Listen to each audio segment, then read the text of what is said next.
All right, so I'm right here in Richmond, Virginia. The game just ended about 5 minutes ago. I'm going to just give my reaction right off the rip while it's fresh. And listen, man. Listen, I got to be 100% honest. But before I get into it, let me just put this disclaimer out there. I work in education, right? And so if somebody higher up or somebody from the outside looks in and they walk into the classroom and the kids are misbehaving, running around, yelling, screaming, not getting any work done, if they look at my test scores and the kids' performance on the test is not up to par, then guess what they're going to conclude? They're going to draw the conclusion that currently at the moment, I am not effectively teaching the students. That's not them assassinating my character or trying to take another black man down or hating or nothing like that. No, what they're doing is, hey, we see your students are not acting in a way that is appropriate for a classroom setting, and we see the performance of your students in real time. Gathering those two pieces of evidence, either we can say you are doing a good job or there's room for improvement. And what I'm going to say is what I'm currently seeing from the football team is an issue from the top down. I'm being very careful with my words, but what I'm saying is very simple. What I'm saying is this. There is room for improvement with the coaching across the board. Why do I say that? Very simple. I'm seeing, first of all, we're not seeing consistency from the O-line. Some plays, the pass protection and run blocking is good. Other plays, as soon as the quarterback snaps the ball, there's somebody in the backfield automatically. You're seeing on special teams, guys are calling for fair catches multiple times inside the 10-yard line. You're seeing way too many missed tackles. You're seeing way too many fumbles, drop balls, guys not holding on to the ball, not protecting the ball. And then the play calling. Listen, the play calling is terrible. Terrible. How many times, I said this already, how many times are you going to run it on first down, run it again on second down, and then try to throw something on third down? The play calling doesn't make... Listen, I'm going to give you a perfect example of what I mean. It's late, it's middle of the fourth quarter. The game is already out of hand. We're past midfield trying to score just so, try to make something happen. It's third down. And the game is already out of hand.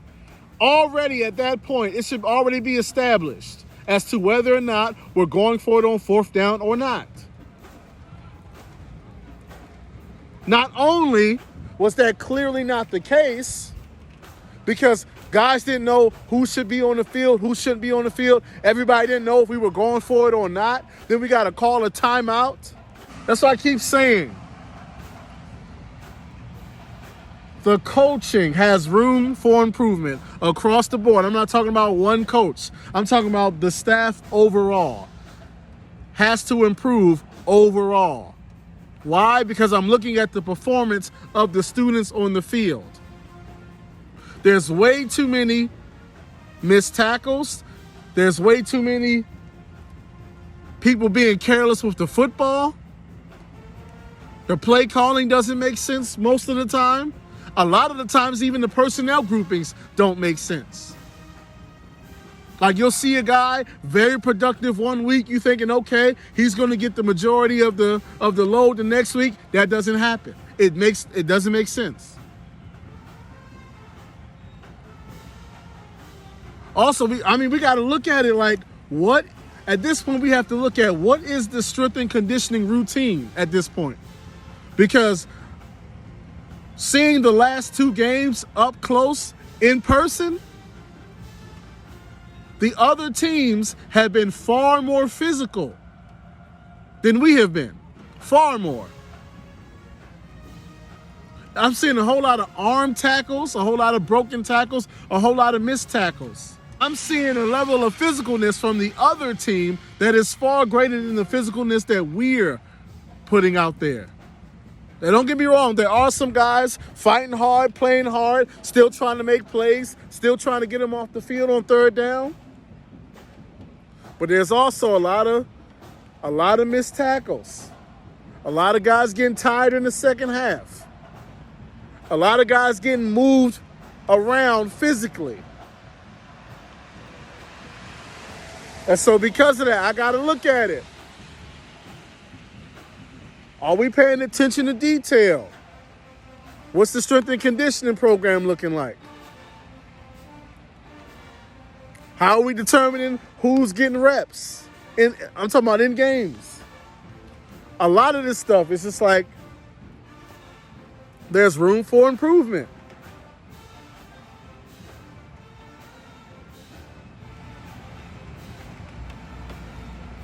Like, listen, I'm looking at this current staff. This current staff has to put their stamp and their identity on the team. We were very, very, very successful under the previous coach.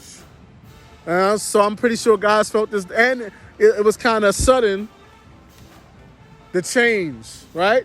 I'm sure guys probably feel like we could just continue on with what was going on and before. We don't got to change nothing. But listen, the current staff has to put their identity onto what we got going on. Guys have to be taught and coached into paying attention to detail.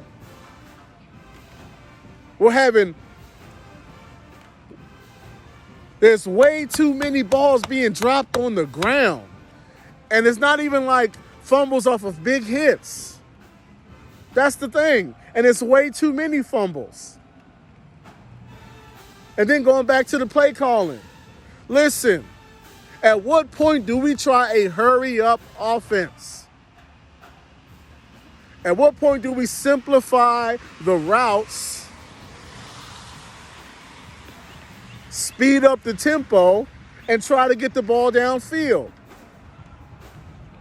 Just walking up to the line, lining up, and that's not working. It's not working. At what point, like, I don't understand anything about what's going on at this moment. I don't understand the attention to detail. I don't understand the physicality. I don't understand the game plans. I don't understand the personnel. Nothing makes sense. And once again, this is not hating. This is not nothing like that. Because once again, I work in education. And at the end of the year, when we have these meetings and I get my rating, they pull up the test scores. And the kids either performed or they didn't. If they didn't, then guess what? It don't matter how many kids is in the class. It don't matter the behavior issues that you have in the class. They don't care about none of that. All that matters is, can you show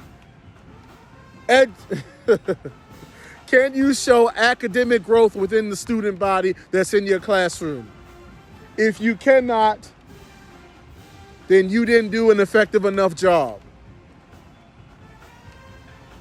They're not hating on me when they look at the facts, the data, and the statistics. They're not hating. It's an honest evaluation of what's out there. And so all I'm saying is maybe it's time to go back to the basics, man. I remember I watched the documentary on the University of Florida. Urban Meyer came in, took it back to the basics. Now, they had some extreme stuff going on, right? That will probably be, get somebody fired these days. But I'm talking about in terms of instilling toughness and physicality and back to the basics and fundamentals, not fumbling the ball, keeping your man in front of you, wrapping up on the tackle. Because the sad part is Jada Byers didn't even do anything in the second half.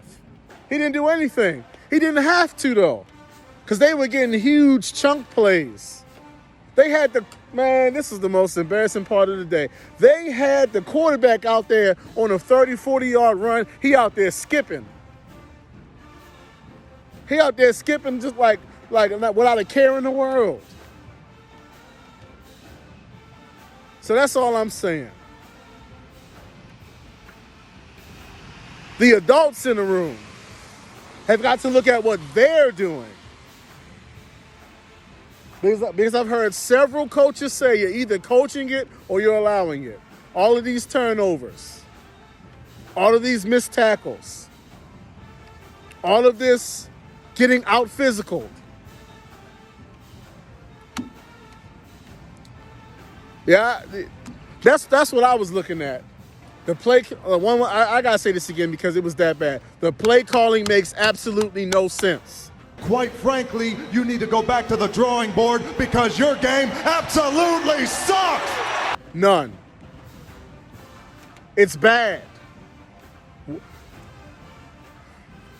Because honestly, I feel as though number 13, he might got something with him. Well, he's going to need far better play calling. I do think 13 might got a little something. I saw a couple passes, so I'm like, okay, he might can make something happen.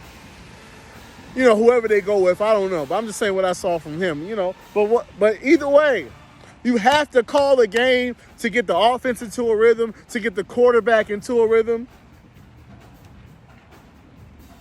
Like, you got to do that.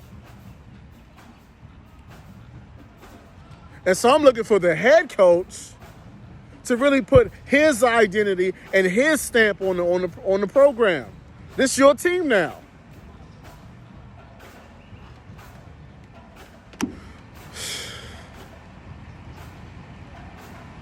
Because these kind of losses can't happen. This can't happen. This is man. Like the way we look right now, honestly, unless something changes, the way we look right now, it's looking like we've done all the winning we're going to do this year. If this is how it continues to go, who are we going to beat? If the offense continues to look this bad, who are we going to beat? If the tackling and the physicality remains this bad, who are we going to beat? Because once again, I keep trying to tell you, man, Lincoln can score the football. Bluefield can score the football. So I don't know, man. We're going to see, man. And let me just say this just to add some more context and to clear things up. I support Kyle Jackson. I support the staff. I believe that they are very capable of righting the ship and turning things around. I also know for a fact in certain aspects there has been quite a bit of improvement from last year to this year. So let me be clear on that. But all I'm saying is this, and it's very simple. And all the grown adult men understand this. These types of outcomes are not acceptable. And it cannot become a norm. Like this cannot continue. Some things got to be figured out. Some things got to be adjusted. Some things got to be worked on. Like I said, this current staff, they got to put their identity on this program. They got to clean some stuff up. They got to be clear about what the expectations and the standards are, because this can't continue. Like I said, Bluefield can score some points, so unless we fix some things, it's possible it could be another one of these, and 3 of these in a row. That's not a good look. Like, real talk, man, this cannot continue. We've given up 127 points in the last 3 games. Let me say that again. 127 points in 3 games. And no, not versus James Madison and William and Mary, and no, against CIAA opponents 127 points in 3 games. We didn't score an offensive touchdown in a conference game. When was the last time we didn't score a touchdown in a conference game? We gave up 300 yards rushing. 300. Buyers had over 200. And all of it came basically in the first half. We allowed them to, one of the worst passing offenses, had 150 passing yards, which is a lot for them. They averaged, this is the craziest part, 9 yards per pass and 8 yards per run. Buyers, I can't even believe I'm saying this. He averaged 12 yards a carry. He had over 230 yards on 19 carries. A huge part of that is possession after possession. Run, incomplete pass, punt. Run, incomplete pass, punt. Something has to be done.